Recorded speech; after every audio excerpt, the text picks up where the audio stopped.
Previous year video की श्रृंखला का यह वीडियो नंबर 13 होगा, लेकिन साइंस के प्रीवियस ईयर वीडियो में यह अपना पहला वीडियो है, यानी वीडियो नंबर 1 है। तो आप इसी यूट्यूब चैनल के प्लेलिस्ट में जाइएगा और प्लेलिस्ट में प्रीवियस ईयर साइंस करके एक प्लेलिस्ट मैं बना दूंगा, उसमें यह वीडियो नंबर 1 होगा। इसी आधार पर आप देखते हुए चलेंगे।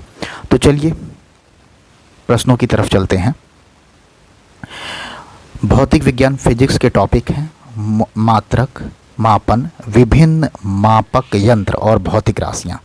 इससे संबंधित जितने प्रश्न हैं हम यहाँ पर डिस्कस करते हैं। मात्रक से संबंधित प्रश्न है, कौन सुमेलित नहीं है, ऐसा पूछ रहा है। किलोवाट आवर विद्युत, सेल्सियस का ताप से, गुणक का रक्त से और रिक्टर स्केल का आर्द्रता से। किसका संबंध सही रूप से नहीं दिया गया है। तो रिक्टर स्केल जो होता है वह भूकंप मापी होता है, ठीक है। बाकी सारा ऑप्शन सही दिया हुआ है। किलोवाट का संबंध विद्युत से है, सेल्सियस का संबंध ताप से है और RH गुणक रक्त से संबंधित है।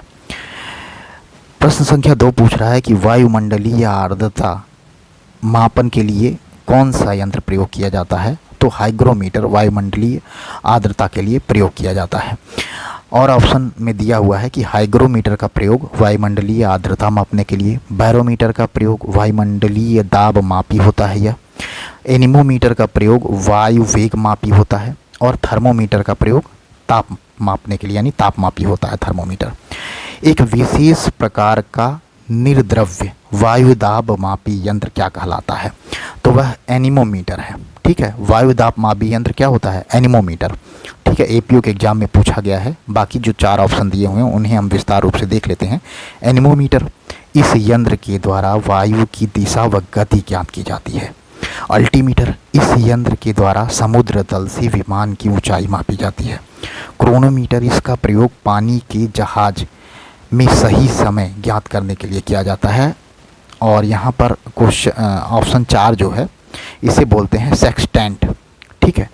सेक्सटेंट जॉन हेडले द्वारा निर्मित इस यंत्र की सहायता से वस्तुओं की ऊंचाई ज्ञात की जाती है। सेक्सटेंट नाम है इसका, ठीक है। नेक्स्ट क्वेश्चन कह रहा है कि निम्नलिखित युग्मों में से कौन सा एक युग्म सही सुमेलित नहीं है। देखिएगा, जब भी आप एग्ज़ाम हॉल में बैठेंगे तो आपको यह पता होना चाहिए कि प्रश्न नहीं का ऑप्शन के साथ है क्या।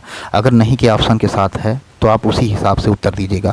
कभी कभी क्या है, एग्ज़ाम हॉल में हम बैठते हैं और हमको पता ही नहीं चलता है कि हाँ पूछा है या नहीं पूछा है, और ऐसे में जब गलती होती है, आते हुए प्रश्न गलत होते हैं तो बहुत दुख होता है।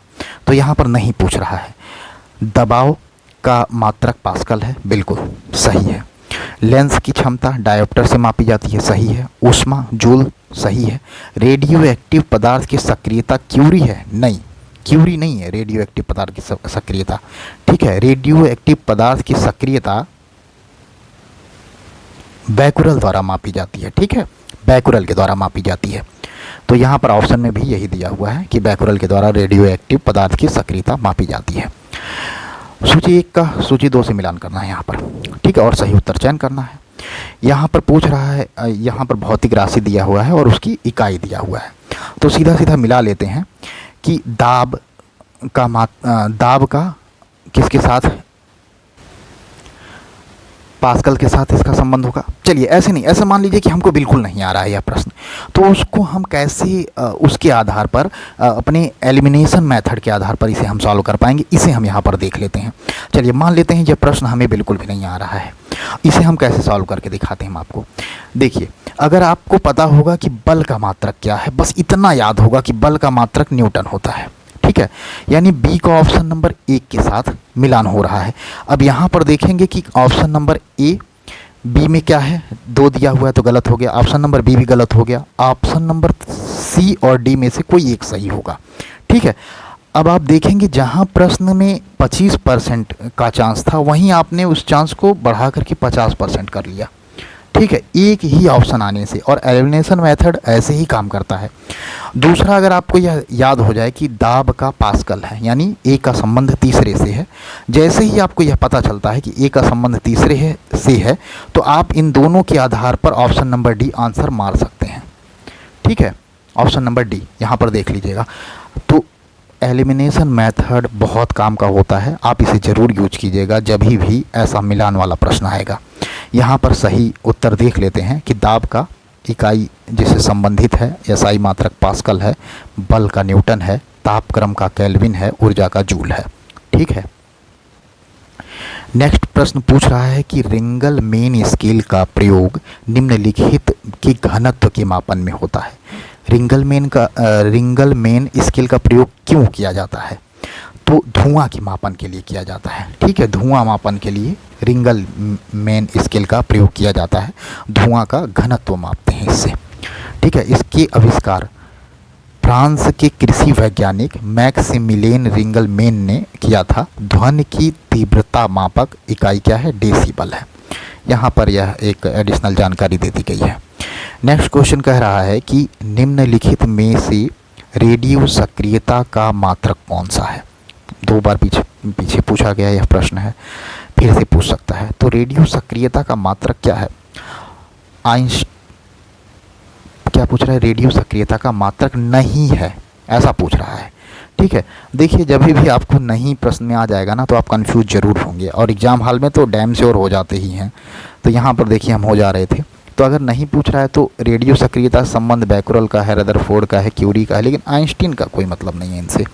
ठीक है, बैकुरल, क्यूरी, रदरफोर्ड रेडियो सक्रियता की मात्रक हैं। ठीक है, प्रकृति में पाए जाने वाले ऐसे भारी तत्व जिनके न्यूट्रॉन प्रोटॉन का अनुपात 1.5 से ज़्यादा होता है, उनके नाभिक अस्थायी होते हैं। अस्थायित्व प्राप्त करने के लिए इनके अल्फ़ा, बीटा, गामा किरणें उत्सर्जित होती रहती हैं। इनमें से उनकी इस प्रवृत्ति को रेडियो सक्रियता तथा ऐसी किरणों को रेडियो सक्रिय किरणें कहा जाता है। ठीक है, बल का न्यूटन के समरूप युग्म को पहचानना है। तो बल और न्यूटन का क्या संबंध है? बल का एसआई मात्रक है न्यूटन, तो उसी प्रकार से यहाँ पर धारा का एसआई मात्रक क्या है? एम्पियर है। ठीक है, तो नेक्स्ट क्वेश्चन पर चलते हैं कि ध्वनि की प्रबलता निम्नलिखित से मापी जाती है। ध्वनि की प्रबलता किससे मापी जाती है? डेसिबल से ध्वनि की प्रबलता मापी जाती है। ये प्रश्न आरओ में पूछा गया था मेंस में 2017 में। बहुत ही महत्वपूर्ण है प्रीवियस ईयर। देखिए एज इट इज प्रश्न प्रीवियस ईयर का आगे के आरओ में या यूपीपीसीएस में पूछ सकता है, इसलिए आप इसे हल्के में मत लीजिएगा। नेक्स्ट क्वेश्चन कह रहा है कि डेसिबल या डेसिबेल क्या है? तो डेसिबल क्या है आप ध्यान से बताइएगा कि डेसिबल क्या है। डेसिबल ध्वनि स्तर की एक माप है, यानी ध्वनि की प्रबलता को मापा जाता है डेसिबल में।